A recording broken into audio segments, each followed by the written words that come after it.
pagi, siang, sore, dan malam. Oke, kali ini saya dan rekan saya akan menjelaskan tentang CSR atau Corporate Social Responsibility. Sebelumnya perkenalkan, saya dan rekan saya dari Universitas Tidar. Nama saya Refat Kanasid dan rekan saya Nurul Fadilah. Berikut penjelasan tentang CSR.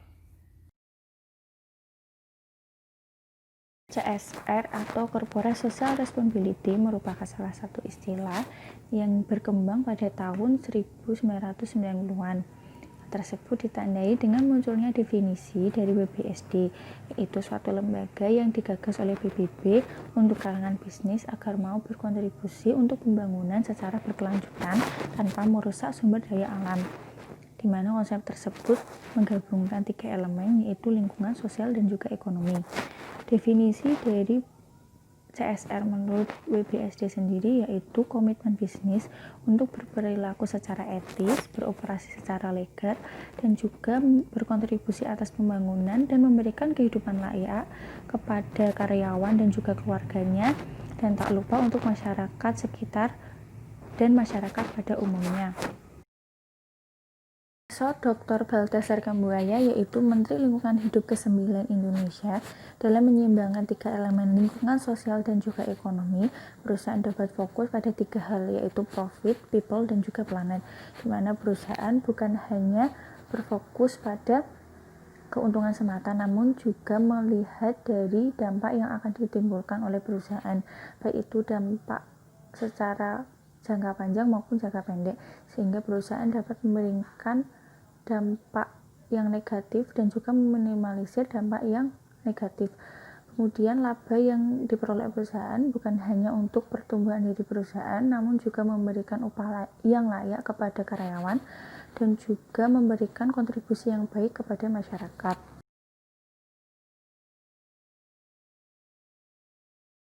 Berikut undang-undang mengenai penerapan CSR. Pertama, Undang-Undang Perseroan Terbatas Nomor 40 Tahun 2007 Pasal 74 Ayat 1 menyebutkan bahwa perseroan terbatas menjalankan usaha di bidang dan atau bersangkutan dengan sumber daya alam wajib menjalankan tanggung jawab sosial dan lingkungan. Nomor 2, Undang-Undang Nomor 25 Tahun 2007 Pasal 15B menyatakan bahwa setiap penanaman modal berkewajiban melaksanakan tanggung jawab sosial perusahaan. Dalam hal ini, CSR dimaknai sebagai CSR yang mengarah pada pengembangan masyarakat lokal sekitar perusahaan itu berdiri. Sedangkan pemerintah baik pusat maupun daerah berangkat peraturannya sebagai regulator dalam hubungan antar masyarakat, swasta, dan pemerintah. Berikut bentuk tanggung jawab sosial perusahaan. Pertama, tanggung jawab sosial kepada konsumen. Tanggung jawab sosial perusahaan kepada konsumen tidak hanya seputar masalah penyediaan produk atau jasa saja, tetapi juga harus memperhatikan masalah penyediaan aspek-aspek lain. Merujuk pendekatan utilitarian, maka perusahaan harus menghasilkan produk atau jasa yang memiliki banyak manfaat kepada masyarakat. 2. Tanggung jawab sosial karyawan. Perusahaan wajib memberikan rasa aman dan nyaman kepada karyawan, memperlakukan karyawan dengan adil. Selain itu, perusahaan juga memberikan kesempatan dan fasilitas untuk pengembangan diri karyawan. Nomor 3, tanggung jawab sosial kepada kreditor. Misalnya pada saat perusahaan harus menyelesaikan kewajiban atau utangnya, namun ia sedang memiliki masalah keuangan, maka perusahaan wajib memberitahukan kepada kreditor. Nomor 4, tanggung jawab kepada pemegang saham. Perusahaan juga bertanggung jawab kepada pemegang saham, sehingga dalam operasionalnya, perusahaan juga harus memastikan keputusan yang diambil juga untuk kepentingan pemegang saham. Nomor 5, tanggung jawab sosial kepada lingkungan. Tanggung jawab ini berkaitan dengan lingkungan, misal dengan tidak membuang limbah sembarangan, mencegah polusi di sekitar tempat usaha, mencegah penggunaan bahan berbahaya.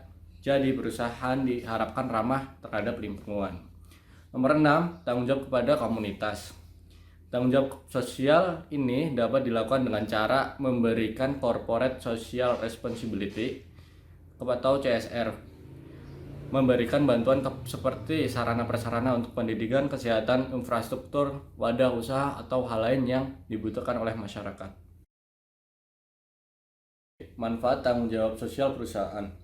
Adapun beberapa manfaatnya adalah: satu, perusahaan yang etis dan memiliki tanggung jawab sosial mendapatkan rasa hormat dari stakeholder. Dua, perusahaan yang memiliki etika bisnis yang baik dan memiliki tanggung jawab sosial akan mendapatkan kepercayaan dari konsumen dan masyarakat sekitar. Tiga, perusahaan yang memiliki tanggung jawab sosial terhadap lingkungan membantu dalam pembangunan daerah sekitar perusahaan. Empat, menghindarkan dari konflik internal dan lingkungan sekitar perusahaan. 5. Tanggung jawab sosial secara tidak langsung membantu dalam promosi perusahaan. 6. Kerangka kerja yang kokoh memandu manajer dari karyawan perusahaan sewaktu berhadapan dengan rumitnya pekerjaan dan tantangan jaringan kerja yang semakin kompleks. 7. Suatu perusahaan akan terhindar dari seluruh pengaruh yang rusak berkaitan dengan reputasi. 8. Banyak perusahaan yang menerapkan perilaku etis dan tanggung jawab sosial dapat menambah uang dalam bisnis mereka. Berikut beberapa bentuk pelaksanaan tanggung jawab sosial yang dapat kita temui di Indonesia adalah: 1. Pelaksanaan hubungan industrialis Pancasila atau HIP. Kesepakatan kerja bersama atau KKB merupakan bentuk pelaksanaan yang telah banyak dijalankan pengusaha yang dengan karyawan dan dituangkan dalam buku, di mana diatur kewajiban dan hak masing-masing pihak. Beberapa contoh hak karyawan adalah cuti, tunjangan hari raya, dan pakaian kerja. 2. Analisis mengenai dampak lingkungan atau AMDAL. Penanganan limbah industri sebagai bagian dari produksi dengan bentuk partisipasi penjaga lingkungan. 3. Penerapan prinsip kesehatan dan keselamatan kerja atau K3. Penekanan pada faktor keselamatan pekerja dengan menggunakan alat-alat yang berfungsi menjaga keselamatan seperti topi pengaman, masker, pelindung, maupun pakaian khusus lainnya. 4. Perkebunan inti raya atau PIR. Sistem perkebunan yang melibatkan perkebunan besar milik negara, kecil milik masyarakat.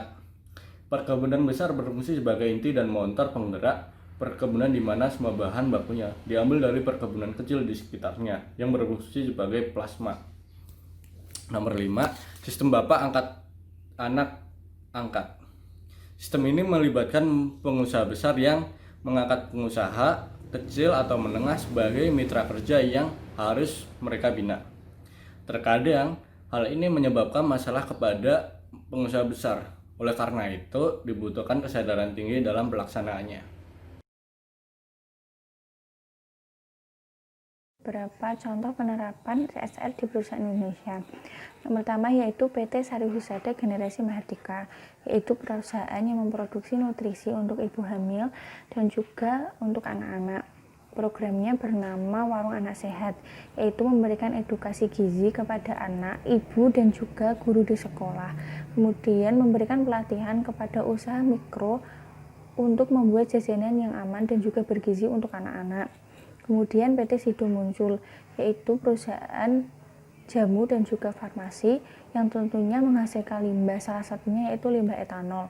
Melalui anak perusahaannya yaitu PT Sido muncul Pupuk Nusantara, PT Sido muncul mengolah limbah yang dihasilkan menjadi pupuk cair etanol yang kemudian dibagikan kepada para petani.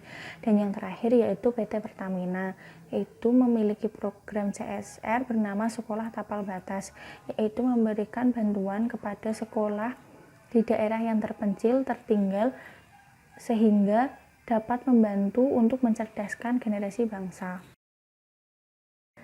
Penerapan CSR yang terus-menerus dan juga berkelanjutan tentunya akan menguntungkan berbagai pihak. Salah satunya yaitu konsumen. Konsumen memperoleh produk yang sesuai keinginannya, unggul dan juga ramah lingkungan.